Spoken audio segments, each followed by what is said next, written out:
now that we're just talking about. They're still away. Yeah. But look, my gut tells me that this is why this thing is going to have another couple of twists and turns. You mentioned Georgia. You've got all that, the mostly black inner city, the suburbs of Atlanta that are still out, more heavily out than the rest of the state. Milwaukee's got a higher percentage of its vote left out than rural Wisconsin. The city of Detroit, the Wayne County, and some of the suburban counties have a lot more vote out than the Upper Peninsula or rural northern Michigan. We're just looking at the cab here, right? I mean, they said they had a bit of a problem counting. It looks like they're counting pretty much right now. Yeah. Carl, thank you, sir. Let's get back to the internet. All that stuff that we looked up and find. We can't. Thank you, sir. Back downstairs. We good? Bill and Carl, thank you. Let's head over to John Roberts at the White House. We're hearing there's a 5-minute warning.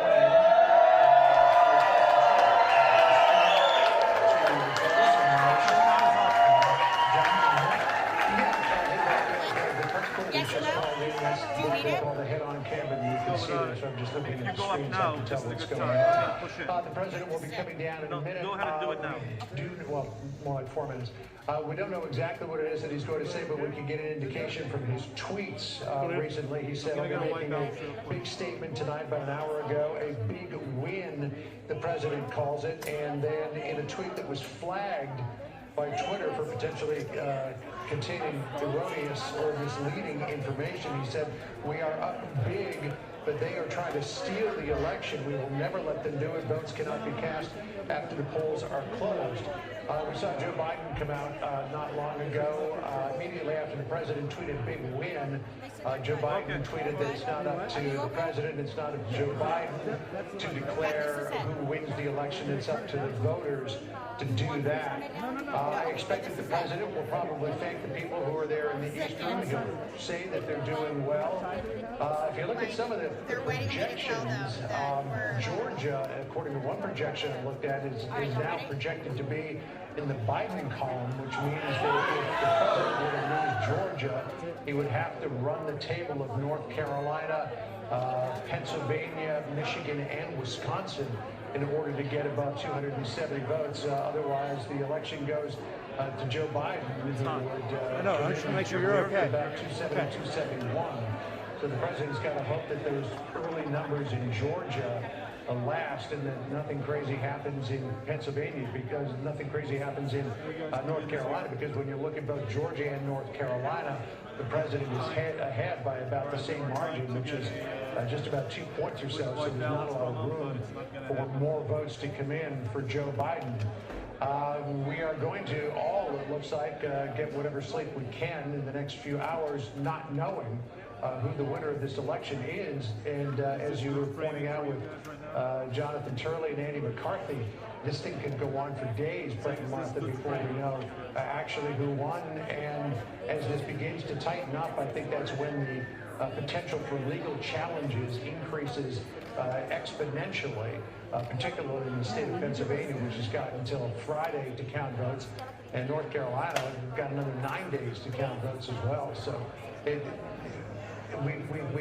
this happened to us in 2000. And I remember standing there at an outdoor amphitheater in the rain in Nashville, waiting for Al Gore to come and concede. We were told that he was going to concede the election to George Bush. And we were left standing in the rain because Al Gore never showed up to concede. And it wasn't until 37 long, torturous days later that we finally learned that there would be a winner of that election. And we can only hope it doesn't take another 37 days, but we'll see. I was there in Nashville too, and then got on a plane to Tallahassee. That's the shot. There's no shake. No. John, what's the over-under that Fox News comes out in this event? What the president says, talks about Arizona? Yeah. You know, I think the likelihood is probably pretty high, but I've been proven wrong before. You never know where the president is going to go, but if he's got a grievance, it's a pretty good chance you're going to hear it. And obviously, Arne, Michigan, and the decision to stand by that call and when they made it. And you can see when you look at the calculus now why they were so instantly concerned about Arizona. because they probably had some concerns about Georgia at that same time, and they need to balance that out in order to get to 270. And you can see the camera on the door. This is in the East Room, as the president is expected to come out any moment now. I mean, unlike what we saw in 2000, you've got several states that are up in the air tonight and nowhere near any kind of decision as we head towards the 2:03 time tonight, Brett. John, this is in the East Room. They had to set up there. Yeah, there's about 400 people who were there. I was invited in to be part of what's called an expanded pool, but I've got to be out here in the North Lawn speaking to you. We were not able to do any unilateral broadcasting from inside that room, which is why I stayed out to stay with you. But explain why they're there, because there was a battle about whether it was going to be at the Trump Hotel. Initially, it was thought that the plan was to have a group of people, this group of people at the Trump International Hotel, but Mayor Muriel Bowser of Washington, D.C. has been putting a lot of pressure on the Trump Hotel to not hold an event that more than 50 people are gathered at, because Washington, D.C. is still in phase 2 coronavirus reopening, which means that crowds have to be limited to 50 in terms of size. But here at the White House, you're able to do different things. It's federal property. It's not administered by, or at least doesn't fall in the jurisdiction of Washington, D.C. So the president was able to have more people. They thought about having it somewhere else, but the president has done a number of campaign events at the White House. There's also a campaign war room that was established at the Eisenhower Executive Office Building, which is the big building that's just across West Executive Drive from the White House. No taxpayer money, we're told, was spent on putting the campaign in that war room. The campaign took care of all of it. But here you have, it's the situation here in 2020 where we have to live by, to the best of our ability, these COVID restrictions. A lot of people would say that the president flaunted, if not violated, those rules with the airport gatherings that he had across the country with campaign rallies. But the decision was made to bring it here to the White House so as not to run afoul, at least the Trump International Hotel, the COVID restrictions imposed by Washington, D.C. So, John, Joe Biden came out at 12:31 this evening, a little over an hour and a half ago now, and the president was going to come out about 5 minutes ago. I mean, you have to wonder if there's ongoing discussion or what took them this long to do this at 2:05 in the morning in terms of how they're going to present their case here. Yeah, well, I think the president might have been waiting to see if Georgia was going to be declared, and when it became clear that that wasn't going to happen because of the suspension of counting there in Fulton County, or at least a reduction in counting in Fulton County, that they probably got an argument together. And I think you're probably going to see the president lay down something of a gauntlet here in terms of the potential for, as he has been saying on the campaign trail, for weeks if not months now, that the only way that he is going to lose is if the election is stolen, and maybe sort of lay the groundwork here for myriad legal challenges to the outstanding vote or these extended deadlines that we see in many states across the nation. There was a thought earlier tonight that if the president looked like he had a sizable lead in places like Pennsylvania and North Carolina, that there wouldn't be any reason for a legal challenge. But as that vote begins to tighten, we expect that it will tighten in Pennsylvania as well, as more results come in from the heavily Democratic areas around Philadelphia and Pittsburgh. That the likelihood or the probability of a legal challenge grows with every vote for Joe Biden that comes in, and every percentage point by which the vote difference begins to tighten. So I think the president may begin to lay the case there that he has to go into court and start to challenge these votes for fear, as the president will likely say, that the election could be stolen from Republicans. All right, John, stand by. Chris Wallace, what do you think the president's going to do? He obviously listened to the former vice president. Yeah, I think that both of them are setting the table for the possibility of legal challenges. And, it's going to be, it'll be interesting. It does seem somewhat reminiscent of 2000. The Democrat is saying count every vote, keep the vote going until every vote has been counted. And the Republican, in this case, President Trump, is going to say that, there's a way to do it, and that we're going to go to the court to protect our rights, and we are worried about tampering with the vote. It's somewhat different, however. Obviously, in Florida, we had a result in Florida, or close to a result, a disputed result. But I mean, we're in a situation now where we're nowhere near Pennsylvania counting all of its votes, or Georgia, or a number of these states. So it's a more complicated case for the president to make now than it was in Florida, where all the states have been called at various points. George W. Bush had been declared the winner. Joe Biden, Al Gore had actually conceded and then had to rescind his concession. And of course, the famous line where Gore said, "You don't have to be snippy about it." So, I mean, this is going to be a more complicated and tougher case for this president to make than it was for George W. Bush. And it's going to be excruciating for the country.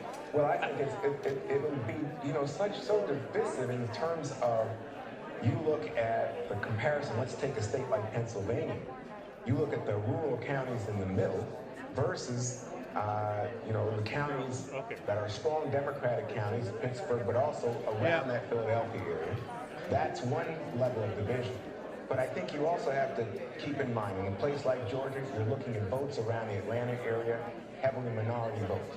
In Pennsylvania, again, you're looking at votes concentrated in the Philadelphia and Pittsburgh area. Again, specifically in Philadelphia, heavily minority votes.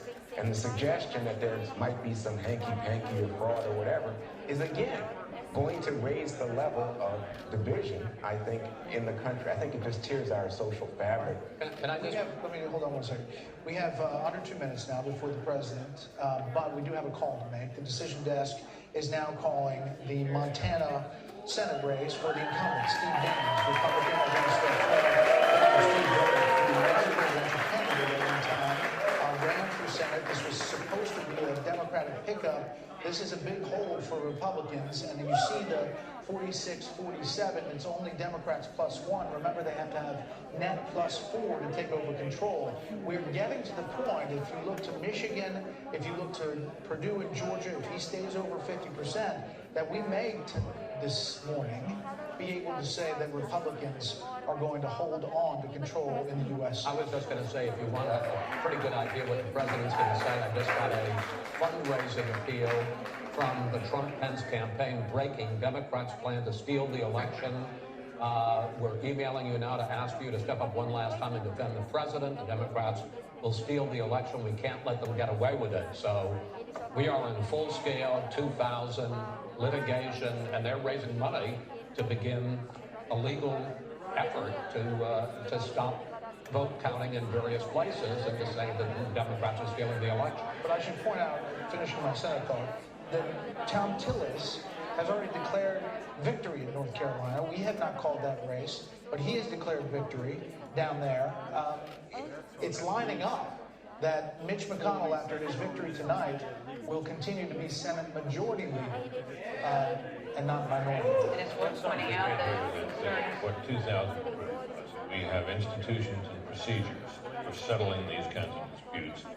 They held up then, took a long time, a lot of different courts at many levels, ended up in the Supreme Court, but it was handled. We're designed, we have checks and balances and processes. They worked then, my guess is they'll work now. They'll work now, and in the end, people by and large will accept it. At least they won't refuse to accept it any worse than they refused to accept Donald Trump's clear victory 4 years ago. I might also add about 2000, by the way, that the slogan of the Democrats was, we want to count every vote. But they didn't really want to count every vote. They wanted to count votes and keep counting votes in parts of Florida where they believed they would pick up votes. They didn't want to count anywhere else. David Boies, who was the lawyer for the Trump team, acknowledged that in his book. The Bush team. I'm sorry, did I say The Trump team. It's the Bush team. You mean the 2000? No, the Gore team. The Gore team, yeah. David Boies, the Gore team. Sorry. And he said in his book that they didn't want to go counting more, try to count in the county, but they didn't think they were going to pick up. Well, that's what's going to happen here too. Yeah. Don't you think that you're going to start saying, well, you can count them here or don't count them there, and there'll be obviously objections to what's going on in Philadelphia or what's going on in Georgia now in Fulton County. I wish I were as optimistic as you, and certainly I don't think the country's going to come apart about it. But That's what I'm saying. this is the last. This is the last thing the country needs. I mean, so many people are close to a political nervous breakdown, and it seems to me this is going to put us closer to the edge of that. It's a 2020 cherry on the top of a really awful Sunday that the country really does not need. And that, I think, is one of the most difficult parts of watching all of this unfold tonight. It's starting to look, we did some history lessons earlier, but it's like 1896, Hayes and Tilden, post-Civil War, during Reconstruction, an election that went on for months with no resolution until it was finally decided. Back then, they used to do the inauguration in March, and I believe it dragged on for 3 or 4 months. 4 months counting. But here's a benefit. We are now 13 minutes with Britt still here as we wait for President Trump Every minute's a bonus, to Brett. speak. Dana, your thoughts as we get ready to hear from President Trump? I can hear Biden snoring now. Having worked in the Bush White House, that Bush v. Gore decision, it was deeply scarring for a lot of people, and we all remember it. We were there covering it. I went to bed that night thinking President Bush had won, and woke up in the morning with my husband saying, "I'm so sorry, he didn't win." And it still weighs heavy on people's minds, and at the time there was no incumbent in the White House. The one thing that's really different about this, look at this setting, that where President Trump is going to be speaking from the East Room of the White House, just below the residence that he calls home, the People's House. I think that feels a little bit different tonight. Well, it also felt different for the Republican National Convention. The final speech on Thursday night to be on the South Lawn, and we were there, and this White House for this president in an age of COVID-19 has been the place where he is delivering the big moments. And this is obviously one of the biggest as he tries to hold on to a re-election. Yeah, he has been forced to do all of these events right at the White House, and it is his home and his residence, and he does gain the advantage of being able to have this amazing backdrop and very presidential environment for these big moments. Can I just say something? I mean, we need to make the point, and obviously there are concerns, but the idea that the vote isn't over on election day and that elections aren't decided, in 2000, it wasn't decided. In 2004, you went to bed and we didn't know whether Bush or Kerry was going to win. I remember as a youngster, Jack Kennedy and Richard Nixon in 1960. We didn't know until the morning that Kennedy had beaten Nixon. So the idea that we don't know by some witching hour on election night or the morning after who the president is not unusual and is no sign that there's anything funny going on. And perhaps when the vote is counted in all of these places, there are 6 major states that are still undecided. It may be that without Pennsylvania, one of these gentlemen is able to win and we're able to avoid this litigation. I hope so, but as you say, Martha, it's 2020. It took till 3:30 in the morning in 2016 for us to make that final call, to call for the 45th President of the United States. Juan, this moment, it's fraught with a lot of things, but really just getting it done in each one of these states is the deal that these state election offices have to deal with. Right. So earlier we were discussing this, and the lawyers came in, and I think Brit Hume made the point. These decisions about how elections are conducted are set by the state legislatures. What we are seeing in the current atmosphere is state election officers make provisions to help people to vote in the midst of a virus, or possibly because we're seeing a difficult time in American life and people are ill. What we are seeing now, I think, is setting up again, and just come back to this, I think, a very difficult moment in terms of American life. But I just wanted to reiterate what Chris had said. It's not unusual that you have an election for president decided beyond the day of the election, and it's again a consequence of the fact that every state, states' rights, 10th Amendment, is able to make their own rules for how the election is conducted within their boundaries. By the way, Martha, I was so impressed that you knew about Rutherford v. Hayes and Tilden, and how that decision was decided. It basically, I love the shoulder shrug. Pulling troops out of the South. That's how we got President Hayes. That's how we got President Hayes. Yeah. And that's it. Awkward pause. Congratulations, President Hayden. Probably I also say we planned about 20 minutes and 2-minute warnings for the president. I imagine he has a way that he wants to say things, and the lawyers have a way that they want him to say things. So that's why you got the teleprompters there, because you don't want him to say something that is going to be used against him in court if this does go to any sort of a court situation. So you're saying this is not a freewheeling operation? This is not a rally. I would say that. Yeah, that's an interesting thought. So pass it.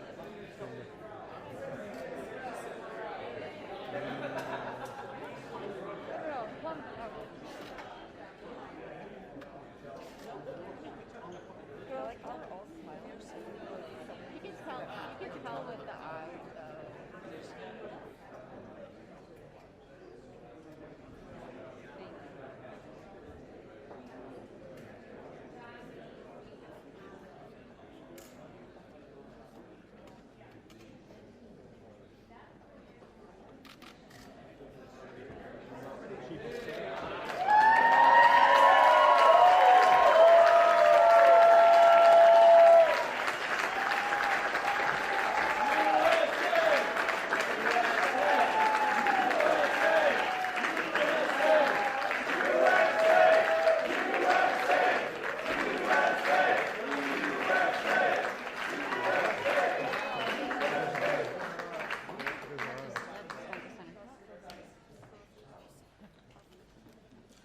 Ladies and gentlemen, the President of the United States, Donald J.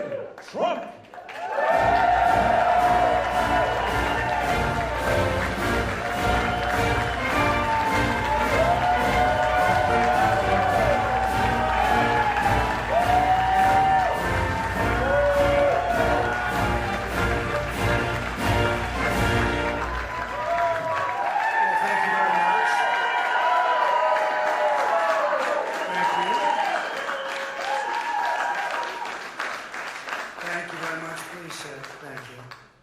This is without question the latest news conference I've ever had.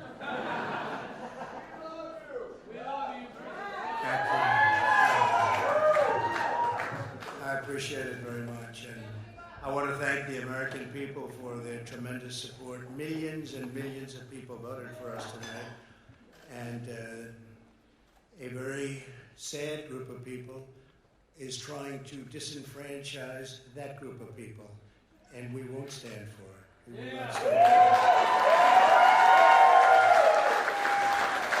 I want to thank the First Lady, my entire family, and Vice President Pence, Mrs. Pence, for being with us, all three of us. And we were getting ready for a big celebration. We were winning everything, and all of a sudden it was just called off. The results tonight have been phenomenal, and we are getting ready. I mean, literally, we were just all set to get outside and just celebrate something that was so beautiful, so good.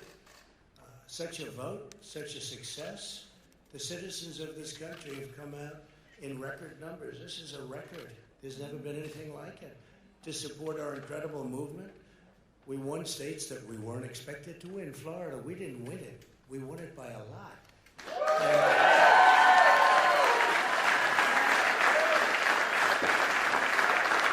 We won the great state of Ohio. We won Texas.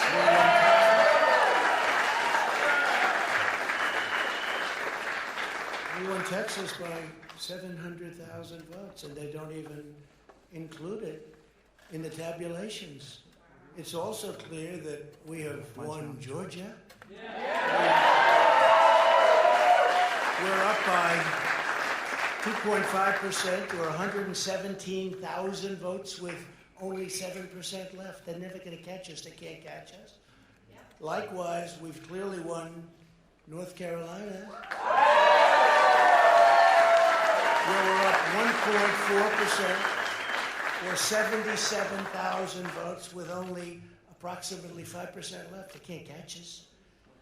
We also, if you look and you see Arizona, we have a lot of life in that. And somebody said somebody declared that it was a victory for, and maybe it will be. I mean, that's possible, but certainly there were a lot of votes out there that we could get because we're now just coming into what they call Trump territory. I don't know what you call it, but these were friendly Trump voters, and that could be overturned. The gentleman that called it, I watched tonight, he said, well, we think it's fairly unlikely that he could catch. Well, fairly unlikely.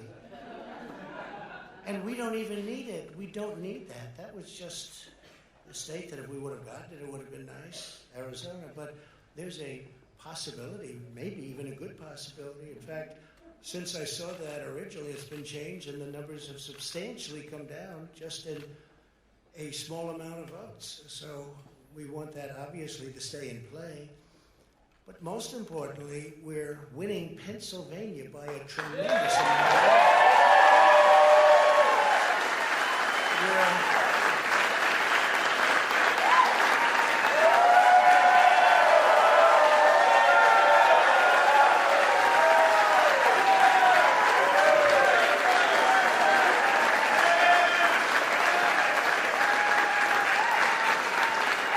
We're up 600. Think of this. We're up 690,000 votes in Pennsylvania. 690,000. These aren't even close. It's not like, oh, it's close. With 64% of the vote in, it's going to be almost impossible to catch. And we're coming into good Pennsylvania areas where they happen to like your president. So we'll probably expand that. We're winning Michigan by, I'll tell you, I looked at the numbers. I said, whoa. I said, wow, that's a lot. By almost 300,000 votes. And 65% of the voters in it. And we're winning Wisconsin. So we're winning. We don't need all of them. We need, because when you add Texas in, which wasn't added, I spoke with the really wonderful governor of Texas just a little while ago, and Greg Abbott, he said, congratulations. He called me to congratulate me on winning Texas. I mean, we won Texas. I don't think they finished quite the tabulation, but there's no way. And it was almost complete, but he congratulated me. Then he said, by the way, what's going on? I've never seen anything like this. Can I tell you what? Nobody has. So we won by 107,000 votes with 81% of the vote. That's Michigan. So when you take those three states in particular, and you take all of the others, I mean, we have so many. We had such a big night. You just take a look at all of these states that we've won tonight, and then you take a look at the kind of margins that we've won them by. And all of a sudden, it's not like we're up 12 votes and we have 60% left. We won states, and all of a sudden, I said, what happened to the election? It's off. And we have all these announcers saying, what happened? And then they said, oh, because you know what happened? They knew they couldn't win. So they said, let's go to court. And did I predict this, Newt? Did I say this? I've been saying this from the day I heard they were going to send out tens of millions of ballots. I said exactly, because either they were going to win, or if they didn't win, they'll take us to court. So Florida was a tremendous victory, 377,000. Texas, as we said. Ohio, think of this. Ohio, a tremendous state, a big state. I love Ohio. We won by 8.1%, 460. Almost 500,000 votes. North Carolina, big victory with North Carolina. And so we won there. We lead by 76,000 votes with almost nothing left. And all of a sudden, everything just stopped. This is a fraud on the American public. This is an embarrassment to our country. We were getting ready to win this election. Frankly, we did win this election.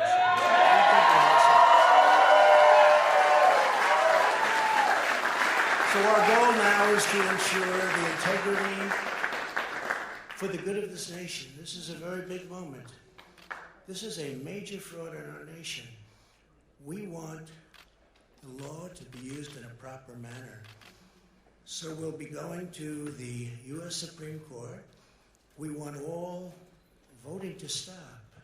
We don't want them to find any ballots at 4 o'clock in the morning and add them to the list. Okay? It's a very sad moment. To me, this is a very sad moment, and we will win this. And as far as I'm concerned, we already have one. So I just want to thank you, and I want to thank all of our support. I want to thank all of the people that worked with us, and Mr. Vice President, say a few words, please.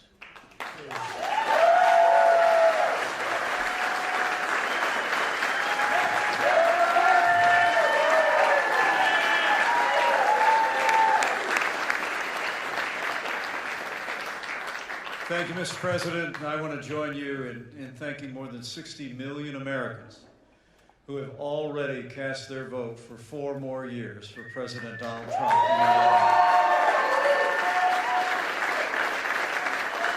And while the votes continue to be counted, we're going to remain vigilant, as the President said.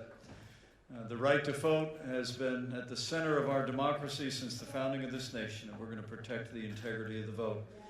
But I really believe with all of my heart, with the extraordinary margins, Mr. President, that you've inspired in the states that you just described, and the way that you launched this movement across the country to make America great again, I truly do believe, as you do, that we are on the road to victory and we will make America great again.